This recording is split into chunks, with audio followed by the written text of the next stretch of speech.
জয় হিন্দ, জয় Bharat. Dear viewers, ছোটবেলা থেকেই আমরা জেনে এসেছি যে ভারতের প্রধানমন্ত্রী ভারতবর্ষকে চালনা করেন। কিন্তু আমি যদি বলি এটা আংশিক সত্যি বা অনেকখানি মিথ্যে, তাহলে আসলে আমাদের দেশ প্রধানমন্ত্রী নয়, বরং অন্য কেউ চালনা করে। প্রধানমন্ত্রী আসলেই শুধুমাত্র একটা মুখ, একটা ফেস। এই ধরুন না, এবারে লোকসভা ইলেকশনের পর 11 জুন প্রধানমন্ত্রী নরেন্দ্র মোদী যখন তৃতীয়বারের জন্য ক্যাবিনেট মিনিস্টারদের নাম ঘোষণা করলেন, তখন দুটো ব্যাপার কিন্তু ভীষণ আনইউজুয়াল ছিল। হয়তো আপনাদের নজর এড়িয়ে গিয়ে থাকবে, কিন্তু ব্যাপারটা কিন্তু চোখে পড়ার মতোই ছিল। প্রথম ঘটনাটা হলো 10 বছর ধরে মন্ত্রী থাকা স্মৃতি ইরানি এবং ভারতের ফর্মার আইটি মিনিস্টার অনুরাগ ঠাকুরের মতো বড় এবং পপুলার মন্ত্রীদেরকে এবারের ক্যাবিনেট মিনিস্ট্রির লিস্ট থেকে কিন্তু বাদ দিয়ে দেওয়া হয়েছে। অথচ ক্যাবিনেট মিনিস্টারের লিস্টটা একটু ভালো করে খেয়াল করলেই আপনারা দেখতে পাবেন সেখানে অশ্বিনী বৈষ্ণব, হার্দিক সিং পুরী, এমনকি ইলেকশন পর্যন্ত লড়েননি এমন একজন এস জয়শঙ্করকে ক্যাবিনেট মিনিস্ট্রিতে নেওয়া হয়েছে। কিন্তু কেন, এটা তো আমরা পরে ব্যাখ্যা করব। তার আগে দ্বিতীয় চোখে পড়া ঘটনাটা আমরা দেখি। দ্বিতীয়ত হচ্ছে এক্স আইপিএস অজিত দোভালকে এনএসএ চিফ, ন্যাশনাল সিকিউরিটি এজেন্সির চিফ, এবং এক্স আইএএস পি কে মিশ্রকে প্রিন্সিপাল সেক্রেটারি টু পিএম এর পজিশনে তৃতীয়বারের জন্য অ্যাপয়েন্টেড করা হয়েছে। এখন যারা জানেন না তাদের বলে দিই, প্রিন্সিপাল সেক্রেটারি টু পিএম এবং ন্যাশনাল সিকিউরিটি এজেন্সির চিফ, এই দুটো পদ কিন্তু যথাক্রমে প্রধানমন্ত্রীর ডান হাত এবং বাঁ হাত। আশা করি আপনারা এটা জানেন। দেশের এমন দুটো গুরুত্বপূর্ণ পদে প্রধানমন্ত্রী কিন্তু নিজের দলের কোনো নেতাকে রাখেননি। যারা দলের জন্য লড়াই করেছেন, ইলেকশনে জিতে এসেছেন, তাদের কাউকেই রাখা হয়নি। তার বদলে অ্যাপয়েন্ট করা হয়েছে এক্স আইপিএস, এক্স আইএসকে। কিন্তু কেন?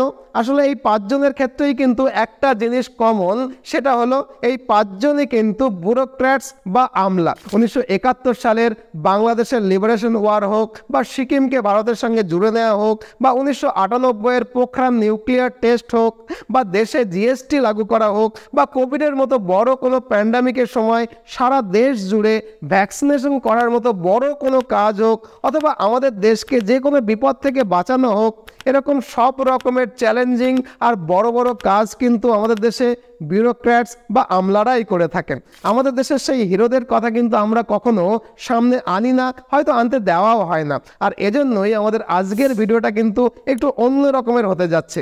এই ভিডিওটাতে আমি এমন সমস্ত কিছু স্টোরি শোনাবো যেগুলো আপনারা আগে কখনো শোনেননি বলেই আমার বিশ্বাস। এই ধরুন, আপনি কি জানতেন যে সিকিমকে কিভাবে এবং কে ভারতের সঙ্গে সংযুক্ত করেছিলেন? অথবা পোখরান নিউক্লিয়ারের বিস্ফোরণের পর যখন ভারতের ওপরে আন্তর্জাতিক স্যাংশন লেগে যায়, তখন ভারতকে সেই পরিস্থিতির বাইরে কে নিয়ে এসেছিলেন? অথবা ভারতের ট্যাক্সের ইতিহাসে সবচেয়ে বড় যে স্টেপ জিএসটিকে ভারতে ইমপ্লিমেন্টটা ঠিক কে করেছিলেন? আসলে এই সমস্ত গুরুত্বপূর্ণ ক্ষেত্রে গ্রাউন্ডে যারা কাজ করে তাদের গল্প সবসময় কিন্তু আমাদের চোখের আড়ালে থেকে যায়। আর আজকের ভিডিওটাতে আমরা সেই সব আনসাং হিরোদের কাহিনীই বলবো যারা আসলেই আমাদের দেশটাকে চালায়। ভিডিওটা একটু বড় হয়ে যাবে, আশা করি শুরু থেকে শেষ অবধি না টেনে ভিডিওটা আমার সঙ্গে দেখবেন। দেখুন, ভিডিওর শুরুতেই যে ব্যুরোক্র্যাটস বা আমলাদের কথা আমি বললাম, তারা প্রত্যেকেই যে পরীক্ষা পাশ করে এই পদে চাকরি পেয়েছেন সেটা হলো ইউপিএসসি, ইউনিয়ন পাবলিক সার্ভিস কমিশনের পরীক্ষা। আর এই ইউপিএসসি হলো ভারতের সবচেয়ে কঠিন পরীক্ষা। কেন? দেখুন, এবছর ইউপিএসসির প্রিলিমিনারি পরীক্ষাতে বসেছিল 13 লক্ষ পরীক্ষার্থী, যেখানে সিট ছিল কিন্তু মাত্র 1056টা। তার মানে এত সংখ্যক পরীক্ষার্থীদের মধ্যে মাত্র 1056 জনই কিন্তু সিলেকশন পাবে। আর এই 1056 জনের মধ্যে টপ 300 জন মতো ইউপিএসসির সবচেয়ে এলিট পজিশন বা পোস্ট, যেটাকে আইএএস, আইএফএস এবং আইপিএস বলা হয়, সেখানে সিলেকশন পাবে। কেন ভারতের সবচেয়ে কঠিন পরীক্ষা? আসলে এটা কিন্তু আপনারা বুঝতে পারলেন, কারণ আগে গিয়ে এরাই কিন্তু দেশটাকে চালাবে। একটা ডিস্ট্রিক্টের ডিএম থেকে শুরু করে রাজ্যের সবচেয়ে বড় অ্যাডমিনিস্ট্রেটিভ পোস্ট, চিফ সেক্রেটারি, সবাই কিন্তু আইএস অফিসার। আবার ন্যাশনাল লেভেলে যদি দেখেন, গোটা সেন্ট্রাল অ্যাডমিনিস্ট্রেশনটাকেই কিন্তু এই ব্যুরোক্র্যাটস বা আমলারাই নেতৃত্ব করে থাকেন। এই ধরুন, কোনো ক্যাবিনেট মিনিস্ট্রির সেক্রেটারি ওই মিনিস্ট্রিতে যে সমস্ত ডিসিশন নেওয়া হয় সেই ডিসিশনে প্রথমত ভাগ নেন এবং সেই ডিসিশনটাকে গ্রাউন্ডে এক্সিকিউট করেন। তিনিও কিন্তু আসলে আইএস অফিসারই। এমনকি দেশের টপ এজেন্সি যেমন ইডি, সিবিআই, আইবি যারা রাতারাতি যে কোনো স্টেটের গভর্নমেন্টকে পর্যন্ত উল্টে দিতে পারে, তারাও কিন্তু ইউপিএসসি পাশ করে আসা আইএস অফিসার, ব্যুরোক্র্যাটস বা আমলা। আর এজেন্সির কথা তো ছেড়েই দিন, আমাদের দেশের প্রধানমন্ত্রীর ডান হাত বা বাঁ হাত কারা হয় জানেন? মোদিজির এই তৃতীয়বারের পিএমও বা প্রধানমন্ত্রী অফিসের লিস্টটা যদি মন দিয়ে দেখেন, তাহলে প্রত্যেকটা অফিসারই কিন্তু আইএএস বা আইপিএস অফিসার, যারা পিএমও মানে প্রাইম মিনিস্টার্স অফিস থেকে আসলে পুরো দেশটাকেই চালাচ্ছে। এখন যদি জিজ্ঞেস করেন প্রধানমন্ত্রীর কাছে এই আমলাদের গুরুত্ব কতটা, তাহলে আপনাকে আমি একটা এক্সাম্পল দিয়ে বোঝাই চলুন। 2014 সালে মোদী সরকার পার্লামেন্টে একটা অর্ডিন্যান্স আনেন, মানে নতুন আইন নিয়ে আসেন, যাতে করে তিনি নৃপেন্দ্র মিশ্রকে পিএমওতে পজিশন দিতে পারেন। এবং একই ঘটনা 2017 সালেও হয়, যখন ফরেন সেক্রেটারির পদ থেকে এস জয়শঙ্কর অবসর নিলেন। তখনও কিন্তু প্রধানমন্ত্রী মোদী পার্লামেন্টে একটা অর্ডিন্যান্স বা আইন নিয়ে এসে এস জয়শঙ্করের মেয়াদটাকে আরও 1 বছর বাড়িয়ে দেন। ভাবুন একবার, একজন অফিসারের জন্য পার্লামেন্টে আইন আনা হচ্ছে যাতে করে তার সার্ভিসটা এক্সটেন্ডেড হতে পারে। আর যখন এস জয়শঙ্করের সার্ভিস এক্সটেনশনটাও শেষ হয়ে গেল, তখন তো এস জয়শঙ্করকে সোজা ফরেন মিনিস্টার অফ ইন্ডিয়া বানিয়ে দেওয়া হলো। আশা করি এই এক্সাম্পল থেকে বুঝতে পেরেছেন যে ভারতের প্রধানমন্ত্রী এই ব্যুরোক্র্যাটস বা আমলাদের ওপরে ঠিক কতখানি নির্ভর করেন এই জন্যই, কারণ এই ব্যুরোক্র্যাটস বা আমলারাই দেশের সবচেয়ে চ্যালেঞ্জিং কাজগুলো করে থাকেন। যেমন শ্রী প্রদীপ কুমারের এক্সাম্পল আপনি নিতে পারেন। কয়েক দশক ধরে উড়িষ্যার সাইক্লোনকে তিনি যেভাবে হ্যান্ডেল করছেন, যেভাবে উড়িষ্যাকে সামলাচ্ছেন, সেটা সারা ভারত জুড়ে কিন্তু প্রশংসিত হচ্ছে। আবার একজন আইএস অফিসার এস আর রাও সুরাটের প্লেগকে যেভাবে সামলেছিলেন, সেটাও কিন্তু সারা ভারতবর্ষ জুড়ে প্রশংসার দাবি রাখে। অথবা ভাবুন, ভারতের সবচেয়ে স্বচ্ছ শহর ইন্দোরের স্বচ্ছতা যিনি দেখেন, কন্টিনিউয়াসলি যিনি এটা করে যাচ্ছেন, তিনিও কিন্তু একজন আইএস অফিসারই। ভারতের উন্নয়নের জন্য এদের ভূমিকা কতখানি, আশা করি এই কথাগুলো শুনে আপনারা বুঝতে পারলেন। আবার এই যে ধরুন, আজ আমাদের দেশের ইকোনমি পৃথিবীর 5ম বৃহত্তম ইকোনমিতে পরিণত হয়েছে, তার পেছনেও কিন্তু ব্যুরোক্র্যাটস বা আমলাদের বড় একটা ভূমিকা রয়েছে। ভারতের 10 টাকার নোট থেকে 500 টাকার নোটে যিনি সই করেন, আরবিআইয়ের সেই শক্তিকান্ত দাসী হন, অথবা জিএসটি ইমপ্লিমেন্ট করার তৎকালীন ফাইন্যান্স সেক্রেটারি হাসমুখ আরিয়াই হন, এরা প্রত্যেকেই কিন্তু আইএস অফিসার এবং দেশের জন্য নিবেদিত প্রাণ। Manufacture sector, service sector, human research sector, human development sector, education, সমস্ত ইম্পর্টেন্ট মিনিস্ট্রির টপমোস্ট অফিসাররা সকলেই কিন্তু আইএস অফিসার। অতএব কোনো সন্দেহ নেই যে ভারতের ইকোনমি সামলাতে আইএস অফিসারদেরও কিন্তু অনেক বড় ভূমিকা রয়েছে। এদের মেধা, এদের পরিশ্রমের ওপরেই কিন্তু আমাদের দেশ দাঁড়িয়ে রয়েছে। এরাই কিন্তু দেশের উন্নয়ন বা প্রোগ্রেসটাকে নিজেদের কাঁধে চাপিয়ে এগিয়ে নিয়ে যাচ্ছে। মানে পুরো দেশের ভবিষ্যৎ এদের কাঁধেই আছে। আজ পর্যন্ত আমাদের দেশ যে রিমার্কেবল সাকসেস পেয়েছে, তার পেছনে প্রধানমন্ত্রীর সাথে সাথে এই ব্যুরোক্র্যাটস বা আমলাদের ভূমিকাও কিন্তু অস্বীকার করা কোনো মতেই যায় না। এই যেমন ধরুন 1971 সালের বাংলাদেশ লিবারেশন ওয়ার। আপনি কি জানেন যে এই যুদ্ধটা আমরা কিভাবে জিতেছিলাম, কার জন্য জিতেছিলাম? সবাই বলবে যে প্রধানমন্ত্রী ইন্দিরা গান্ধীর জন্যই আমাদের জয় এসেছিল, কিন্তু খুব কম মানুষই জানেন যে এই পুরো যুদ্ধের পেছনে, পুরো সিদ্ধান্তের পেছনে একজন মাস্টার মাইন্ড ছিলেন, আর তিনি হলেন ইন্দিরা গান্ধীর প্রিন্সিপাল সেক্রেটারি PN হাকসার। আবার আমাদের ন্যাশনাল সিকিউরিটির কথাই ভাবুন। এখন তো অজিত দোভাল আর ন্যাশনাল সিকিউরিটি এক রকমের সমার্থক শব্দ হয়ে গেছে। আর এরকম নয় যে অজিত দোভাল শুধু মোদি গভর্নমেন্টেরই পছন্দের লোক। কংগ্রেস গভর্নমেন্টের আমলেও ইনিই ছিলেন কিন্তু সবচেয়ে বড় প্রবলেম সলভার। বেসিক্যালি আমরা জানি স্বাধীনতা লাভের পরে সিকিম একটা স্বাধীন দেশ হিসেবে থাকার সিদ্ধান্ত নিয়েছিল এবং নেহরু সেটাকে সমর্থন করেছিল। কিন্তু অনেকেই জানেন না যে তারপর এই ছোট্ট দেশে আমেরিকার গোয়েন্দা সংস্থা CIA তার পুরো কন্ট্রোল তৈরি করে ফেলেছিল।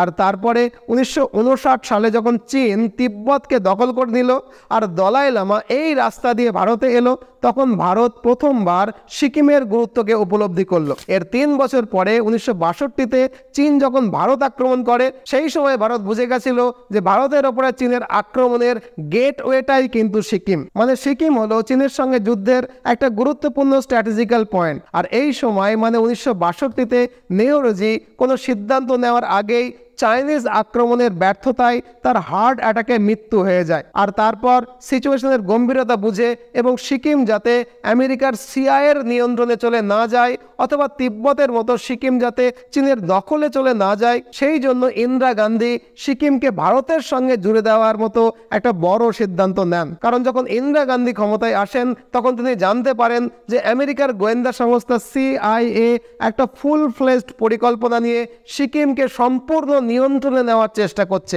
যেহেতু ইন্দিরা গান্ধী সেই সময় সোভিয়েত রাশিয়ার পক্ষে ছিলেন, তাই ইন্ডিয়ার উপরে নজরদারি করবার জন্য সিকিমকে আমেরিকা একটা মিলিটারি বেস বানানোর জন্য ভীষণ রকমের সচেষ্ট হয়ে উঠেছিল। আর এজন্যই সিআইএ প্ল্যান করে সিকিমের রাজপুত্র চোগিয়াল মোনার্কের সঙ্গে বিয়ে দিয়ে দেন একজন আমেরিকান মেয়ের। আর এই আমেরিকান মেয়েটা আর কেউ নয়, একজন সিআইএর এজেন্ট। যে মুহূর্তে ইন্দিরা গান্ধী বুঝতে পারলেন যে সিকিমের রাজপুত্র চোগিয়ালের বিয়ে একজন আমেরিকান সিআইএর এজেন্টের সঙ্গে করিয়ে দেওয়া হয়েছে, কোনো রকমের দেরি না করে ইন্দিরা গান্ধী তখন একজন ইয়াং আইপিএস অফিসারকে গুপ্তচর বানিয়ে সিকিমে পাঠিয়ে দেন।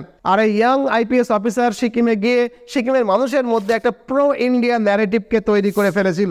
এবং হয়তো আপনারা বিশ্বাস করতে পারবেন না যে মাত্র 2 বছরের মধ্যে এই ইয়াং আইপিএস অফিসার এমন একটা অপারেশন চালিয়ে দিয়েছিল যে 1975 আসতে না আসতেই সিকিমের লোকেরা ভোটে এই রায় দিয়ে দেয় যে তারা ভারতের সঙ্গে জুড়ে যেতে চায়। হয়তো আপনারা কেউ কেউ জেনে থাকতে পারেন যে এই ইয়াং অফিসার যিনি সম্পূর্ণ অপারেশনটা চালিয়েছিলেন সিকিমকে ভারতের সঙ্গে যুক্ত করে দেওয়ার মতো বড় একটা কাজ করেছিলেন 1975 সালে, তিনি আর কেউ নন, আজকের national security chief Ajit Doval. Yes, শুধুমাত্র এই অজিত দোভালের জন্যই সিকিম এখন আমাদের একটা অঙ্গরাজ্য। আর অজিত দোভাল ইন্ডিয়াকে কন্ট্রিবিউট করেছে, তার একমাত্র সিকিমই কিন্তু এক্সাম্পল নয়। এরপর আমরা জানি পাকিস্তানে তিনি 7 বছর আন্ডার কভার থাকেন। হরগোবিন্দ সাহেবের মধ্যে পিক মিলিটেন্সির সময় নেগোসিয়েশন করা থেকে শুরু করে ভারতের বিমান হাইজ্যাক করে যখন কান্দাহারে নিয়ে যাওয়া হলো সেই সময় ভারতীয়দেরকে ছাড়িয়ে আনার জন্য নেগোসিয়েশন করা, অথবা উড়ি বা বালাকোটের সার্জিক্যাল স্ট্রাইক করা, এর সমস্ত কিছুর কৃতিত্বই কিন্তু অজিত দোভালের ক্ষেত্রেই যায়। এখানে একটা কথা বলে রাখি, এই উড়ি এবং বালাকোটের সার্জিক্যাল স্ট্রাইক যখন হয়েছিল তখন গ্লোবালি ভারতের ওপরে যাতে কোনো নেগেটিভ ইম্প্যাক্ট না পড়ে সেটাকে ম্যানেজ করার কাজ কিন্তু আরেকজনের ওপরে পড়েছিল। তিনি হলেন আমাদের এক্স আইএস, বর্তমানে আমাদের বিদেশমন্ত্রী এস জয়শঙ্কর। এটা নিশ্চয়ই আপনারা জানেন। অবশ্য এতদিনে আমাদের জানতে বাকি নেই যে এস জয়শঙ্কর স্যার মিনিস্টার কম ডিপ্লোম্যাট বেশি। জানি না আপনারা জানেন কি না, 1998 পোখরান নিউক্লিয়ার বিস্ফোরণের সময় যখন ইউএসএ ভারতের উপরে স্যাংশন লাগিয়ে দিয়েছিল তখন এস জয়শঙ্করের নেগোসিয়েশনের ফলেই ইউএস কিন্তু আলটিমেটলি স্যাংশন তুলে নেয়। শুধু তাই নয়, ইউএসএ ভারতের সঙ্গে একটা ইন্দো ইউএস নিউক্লিয়ার চুক্তি পর্যন্ত স্বাক্ষর করেছিল এই জয়শঙ্করের নেগোসিয়েশনের ফলে। জয়শঙ্করের নেগোসিয়েশন করার ক্ষমতা, তার সাকসেস রেট কতখানি আপনারা নিশ্চয়ই বুঝতে পাচ্ছেন। আবার এরকমই একটা ঘটনা যখন ভারত কাশ্মীর থেকে আর্টিকেল 370 নম্বর ধারাকে তুলে দেয় তখনও ঘটেছিল। সেই সময় এমন একটা ন্যারেটিভ তৈরি হয়েছিল যে আরব কান্ট্রিগুলো ভারতের সঙ্গে আর কোনো সম্পর্কই রাখবে না। কিন্তু সেই সময় এস জয়শঙ্করের ডিপ্লোমেসি সেটাকে এমনভাবে হ্যান্ডেল করেছিল যে এই আরব কান্ট্রিগুলো আমাদের উপরে অ্যাকশন নেওয়া তো অনেক দূরের ব্যাপার, সেই একই গলফ কান্ট্রিগুলো কিন্তু এখন জম্মু কাশ্মীরে বিপুল পরিমাণের অঙ্কের টাকা বিনিয়োগ করছে। এবং শুধু তাই নয়, উল্টে এই আরব কান্ট্রিগুলো আমাদের দেশের প্রধানমন্ত্রীকে হাইয়েস্ট সিভিলিয়ান অ্যাওয়ার্ড পর্যন্ত দিয়ে দিয়েছে। এ তো গেল এস জয়শঙ্করের কথা। এখন যদি আমরা ফিনান্স সেক্রেটারি হাসমুখ আরিয়াজির ব্যাপারে কথা বলি তাহলে ভারতের প্রোগ্রেসের জন্য আমাদের ভূমিকা কতখানি সেটা আরও স্পষ্ট হয়ে যাবে আপনাদের কাছে। আপনি হয়তো জানেন না যে ভারতের finance secretary Hasmukh Arya GST চালু করার মূল মাস্টার মাইন্ড ছিলেন। আমরা জানি 2017 সালের আগে ভারতের সব মিলিয়ে 20টার বেশি ট্যাক্স ছিল। কিছু কিছু ক্ষেত্রে তো ক্যাসকেডিং এফেক্ট বা একই পণ্যের ওপরে দুইবার করে ট্যাক্স দিতে হতো। এরকম একটা কমপ্লিকেটেড ট্যাক্স সিস্টেমকে হাসমুখজি শুধুমাত্র 3 রকমের ট্যাক্সে অ্যালাইন করে দিয়েছিলেন। আমরা জানি সিজিএসটি, এসজিএসটি এবং আইজিএসটি। সিজিএসটি মানে আমরা জানি central goods and services tax, এসজিএসটির মানেও আমরা জানি states goods and service tax, এবং আইজিএসটি হলো integrated goods and service tax. আর এই পরিকল্পনাটা এতটাই ইম্পর্টেন্ট ছিল যে গভর্নমেন্টের ইনকাম 8 লক্ষ কোটি টাকা থেকে বেড়ে এখন বর্তমানে 30 লক্ষ কোটি টাকা হয়ে গেছে। কত পরিমাণে রেভিনিউ কালেকশনটা বেড়েছে আপনারা আন্দাজ করতে পাচ্ছেন। আর শুধু জিএসটি নয়, প্রধানমন্ত্রী সুরক্ষা বিমা যোজনা, জীবন জ্যোতি বিমা যোজনা, অটল পেনশন যোজনার মতো ওয়েলফেয়ার স্কিম, যেগুলো দ্বারা ভারতের কোটি কোটি মানুষ সুবিধা পাচ্ছে, এর সবগুলোই কিন্তু হাসমুখজিরই আইডিয়া। আর এবার যদি আমরা অন্য একজন আইএস অফিসার যেমন বিনোদ রায়ের কথা বলি, তো বিনোদ রায়ের মতো অফিসাররা তো সিস্টেমের মধ্যে থেকে রুলিং নেতাদের পর্যন্ত জেলে পাঠিয়ে দেওয়ার মতো কাজ করেছিলেন। আমরা জানি যখন 2G স্পেকট্রামের সময় বিনোদ রায়ের মনে হলো যে এখানে একটা বড় ঘাপলা চলছে বা কারাপশন চলছে, তখন কিন্তু তিনি এনকোয়ারি করেন এবং অপরাধ প্রমাণ হওয়ার জন্য তখনকার সিটিং মিনিস্টারকে কিন্তু জেলে পর্যন্ত যেতে হয়েছিল। একজন আইএস অফিসারের ক্ষমতাটা আপনারা এই থেকে কিন্তু বুঝতে পারবেন। সো অল ইন অল এই এক্সাম্পলগুলো থেকেই আমরা বুঝতে পারছি যে এই বিউরোক্র্যাটসদের কন্ট্রিবিউশন শুধুমাত্র 2-3টে ফিল্ডেই নয়, বরং ভারতের সমস্ত ক্ষেত্রে রয়েছে। এমনকি প্যান্ডামিকের মতো কঠিন সময়ে এত বড় দেশে সাকসেসফুলি ভ্যাকসিনেশন করানোর মতো কঠিন কাজটাও কিন্তু এই আইএস অফিসাররাই করেছিলেন। আবার ধরুন এই যে এত বড় একটা দেশ, সেখানে সুষ্ঠুভাবে ইলেকশন করানোটাও কিন্তু ভীষণ কঠিন কাজ, সেটাও কিন্তু এই আইএস অফিসাররাই করেন। এক কথায় ইন্ডিয়ার গ্রোথ স্টেবিলিটির জন্য এই বিউরোক্র্যাটসদের অবদান কিন্তু অনস্বীকার্য। আর এজন্যই এই বিউরোক্র্যাটস বা আমলাদেরকে সর্দার বল্লভভাই প্যাটেল বলেছিলেন স্টিল ফ্রেম অফ ইন্ডিয়া।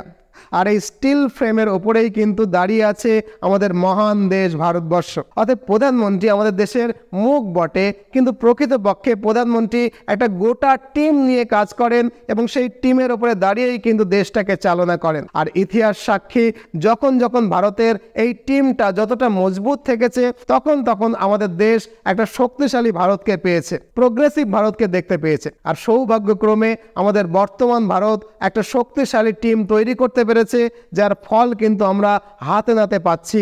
দেশটা এগোচ্ছে, দেশটা নতুনভাবে শক্তিশালী হয়ে উঠছে এবং অবশ্যই একটা শক্তিশালী নতুন ভারতের জন্ম নিচ্ছে প্রধানমন্ত্রী এবং তার এই শক্তিশালী টিমের উপরে দাঁড়িয়ে।